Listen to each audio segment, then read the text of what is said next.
مادہ نہیں ہوگا تو آپ کام نہیں کر سکیں گے. اور اسی کا ایک دوسرا رخ ہے، جب آپ دعوت حق کے لیے کھڑے ہوگے پہلا قدم کیا آتا ہے؟ استہزاء، تمسخر، مذاق اڑانا، جس کی میں مثال اب دینا چاہتا ہوں محمد رسول اللہ صلی اللہ علیہ وسلم کی شخصیت سے. دیکھیے ہم کیا اور ہماری بساط کیا، ہم کیا مبلغ ہوں گے، کیا داعی ہوں گے، ہمارے اپنے دامن پر داغ ہوتے ہیں، لیکن یہ کہ محمد رسول اللہ کے دامن پر کوئی داغ تھا؟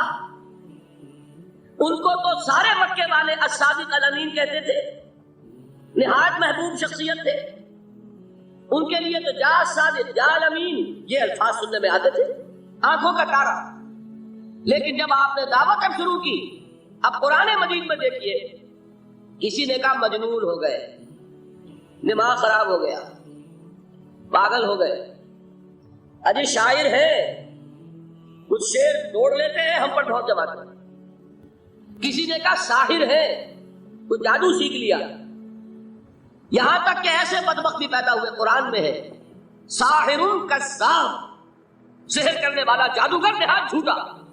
یہ الفاظ کہے جا رہے ہیں کس کی شان میں؟ محمد الرسول اللہ صلی اللہ علیہ وسلم. قرآن میں نقل کیا گیا یا ایھا الذی نزل علیہ الذکر انک لمجنون. کبھی آپ نے اس کا ترجمہ سوچا؟ ہے وہ شخص، دیکھیے تصور کیجئے، حضور جا رہے ہیں، تشریف لے جا رہے ہیں، کسی دعوت میں ہے، تبلیغ میں، یا ویسے ہی تشریف لے جا رہے ہیں، اور کوئی ایک دم گھٹا ہے لوگوں کا، ادھر سے فکرہ آتا ہے، تیر کی طرح لگتا ہے دل میں جا کر محمد کے صلی اللہ علیہ وسلم. اے وہ شخص جس کا یہ خیال ہے کہ اس پر کوئی ذکر نازل ہو رہا ہے، ہمارے خیال میں تو تمہارا دماغ خراب ہو گیا. یا ایھا الذی نزل علیہ الذکر انک لمجنون کہا کرے گا. اور یہ نہ سمجھیے کہ حضور صلی اللہ علیہ وسلم کے قلب مبارک کو تکلیف نہیں ہوئی. میں قرآن سے ثابت کروں گا، میں کہیں کوئی کہانیاں بیان نہیں کرنا چاہتا. قرآن نے کہا وَلَقَدْ نَعْلَمُ أَنَّكَ يَضِيقُ صَدْرُكَ بِمَا يَقُولُونَ. اے نبی ہمیں خوب معلوم ہے صلی اللہ علیہ وسلم کہ جو کچھ یہ لوگ کہہ رہے ہیں اس سے آپ کا سینہ پھٹتا ہے، یہ جو گھٹن ہوتی ہے، صدمہ ہوتا ہے. انَّكَ يَضِيقُ صَدْرُكَ بِمَا يَقُولُونَ، ہمیں خوب معلوم ہے کہ جو کچھ یہ باتیں آپ کو سننی پڑ رہی ہیں، یہ کڑوی کسیلی بات، یہ جو فکرے چست ہو رہے ہیں، استہزاء ہو رہا ہے، تمسخر ہو رہا ہے. سورہ ہجر میں ہے، ایک جگہ کھڑے ہوئے لوگ قرآن کا مذاق اڑا رہے ہیں، بھائی فلاں آیت تم لے جانا، فلاں آیت میری ہوگی، اس کے ٹکڑے کر رہے ہیں، اس کے ٹکڑے حصے بکھرے کر کے ٹیما بنا کر ان آیات کا تمسخر اڑا رہے ہیں. ایک جگہ قرآن مجید میں مذکور ہے کہ فرشتوں کا مذاق اڑ رہا ہے. بھائی یہ دیکھو محمد نے کہا ہے صلی اللہ علیہ وسلم کہ جہنم پر تو کل 19 فرشتے ہیں، علیہا 19 قرآن میں آیت نازل ہوئی. ایک پہلوان کہتا بھائی 10 کو تو میں سنبھال لوں گا، باقی 9 کا تم انتظار کرو. یہ باتیں آ رہی ہیں حضور کے کان میں. کلام الہی کے ساتھ کیا سلوک ہو رہا ہے، مجھ پر کیا فکرے چست کیے جا رہے ہیں، مجھ پر کس طریقے سے استہزاء اور تمسخر کا رویہ اختیار کیا گیا ہے. دل بھج رہا ہے، دل میں صدمہ ہے. دیکھیے سورہ نون ہے، اور میرے نزدیک یہ دوسری وحی ہے جو حضور پر نازل ہوئی ہے، اس کی ابتدائی آیات نون والقلم وما يسطرون ما انت بنعمت ربك بمجنون وان لك لاجرا غير ممنون وانك لعلى خلق عظيم فستبصر ويبصرون بايكم المفتون ان ربك هو يعلم بمن ضل عن سبيله وهو اعلم بالمهتدين. نون قسم ہے قلم کی اور جو کچھ یہ لکھتے ہیں. اے نبی آپ اپنے رب کی نعمت سے مجنون نہیں ہیں. یہ کیوں کہا جا رہا ہے؟ حضور کو جو صدمہ پہنچا ہے وہی نازل ہوئی ہے دلجوئی کے لیے، تسلی کے لیے. آپ کیوں برا منا رہے ہیں؟ اے نبی آپ کیوں صدمہ اور رنج اور اندوہ محسوس کر رہے ہیں؟ ان بدبختوں کے کہنے سے کوئی آپ مجنون ہو جائیں گے؟ مانتا بے نعمت ربک بمجنون وَإِنَّ لَكَ لَأَجْرًا غَيْرَ مَمْنُونَ. آپ کو جو یہ صبر کرنا پڑ رہا ہے، آپ کو جو یہ جھیلنا پڑ رہا ہے، اس کی وجہ سے آپ کو وہ اجر ملے گا جس کا سلسلہ کبھی منقطع نہیں ہوگا. وَإِنَّكَ لَعَلَىٰ خُلُقٍ عَظِيمٍ. اور اے نبی آپ تو خلق عظیم کے حامل ہیں. آپ کا اخلاق، آپ کا کردار، آپ کی سیرت، آپ کی شخصیت میں طہارت، نفاست، پاکیزگی، آج تک دنیا نے کوئی پاگل، کوئی مجنون ایسا بھی دیکھا؟ یہ ساری باتیں اللہ تعالیٰ حضور کی دلجوئی کے لیے فرما رہا ہے، اس سے آپ اندازہ کیجئے کہ کتنا صدمہ ہوتا ہوگا۔ یہی ہے، اس ساری چیز کو جمع کیجئے تو یہ چیز کیا ہے؟ وَاصْبِرْ عَلَىٰ مَا يَقُولُونَ وَاهْجُرْهُمْ هَجْرًا جَمِيلًا، صبر کرو اے نبی، صبر کرو اے محمد صلی اللہ علیہ وسلم، جھیلو اور برداشت کرو اس پر جو یہ کہہ رہے۔ اچھی طرح نوٹ کیجئے یہ بات، ذرا سیرت ہی کا سمجھ لیجئے، آج ایک بیان ہو جائے گا۔ یوں سمجھیے جب حضور نے یہ کہا کہ مجھ پر وحی نازل ہوئی، فرشتے سے ملاقات ہوئی، تو اب وہ چہمے گوئیاں شروع ہو گئی، معلوم ہوتا دماغ خراب ہو گیا۔ دیکھیے ہم نہیں کہتے تھے یہ جا کے غار حرا میں بیٹھتے ہیں، کئی کے دن رہتے ہیں، بھوکے رہتے ہیں، وہ خشکی چڑھ گئی نا آگے۔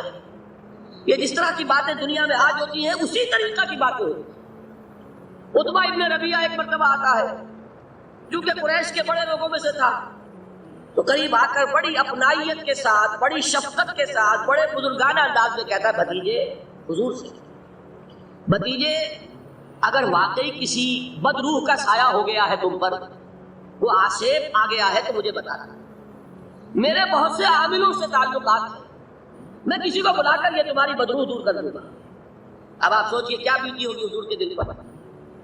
یہ وہ کیفیات ہیں، اور یہ نوٹ کر لیجئے 4 برس تک یہی شکل رہی، مخالفت اسی نوع سے ہوئی ہے جس کو کہتے ہیں فزیکل پرسیکیوشن، جسمانی تشدد، وہ پہلے 4 سال نہیں ہوا۔ اس کی وجہ کیا ہے کہ در حقیقت جب بھی کبھی کوئی ایسی دعوت اٹھتی ہے، اب مجھے اجازت دیجیے میں ایک لفظ انقلاب یہاں استعمال کر لوں، انقلابی دعوت۔ کل میں نے کہا تھا نا، ایک ہوتی ہے خالص مذہبی تبلیغ، ایک ہوتی ہے انقلابی تبلیغ۔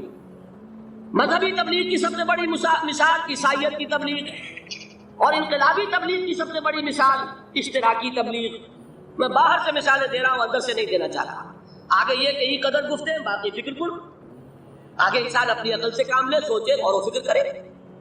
تو یہ انقلابی تبلیغ تھی محمد رسول اللہ صلی اللہ علیہ وسلم۔ اور انقلابی تبلیغ کے ذریعے بات جان لیجئے کہ پہلا رد عمل جو ہوتا ہے معاشرے کا وہ یہ ہوتا ہے کہ کوئی ایسی بات گھبرانے کی نہیں ہے، ایک آدمی کا دماغ خراب ہو گیا ہے اور کچھ سر پھرے قسم کے چند نوجوان اس کے ساتھ ہیں، ایسی کیا بات ہے گھبرانے کی؟ مشت خاک ہے، بس ان کو چٹکیوں میں اڑاؤ، جو چٹکیوں میں اڑانا کہلاتا ہے نا۔ اسی کو قرآن مجید میں ایک اور جگہ کہا گیا ہے، یریدون لیطفئوا نور اللہ بافواہہم، یہ چاہتے ہیں کہ اللہ کے نور کو اپنے منہ سے بجھا دیں، پھونکے مار کے ہی بس۔ تو پہلا رد عمل جو ہوتا ہے ایک نظام کا، ایک کسی انقلابی دعوت کے خلاف، وہ رد عمل ہوتا ہے استہزاء، تمسخر، مذاق کرو، ان کو جس کو آپ انگریزی میں کہتے ہیں ڈی مورلائز کرو، ان کی ہمتیں جو ہیں وہ ٹوٹ جاتی، ان کو اس طریقے سے، اسی کا نام ہے آج کل کی اصطلاح میں کیریکٹر اسیسینیشن، ان کی شخصیتیں جو ہیں ان کو داغدار کر دو، ان کا اعتبار ختم کر دو، ان کا استہزاء کرو، تمسخر کرو۔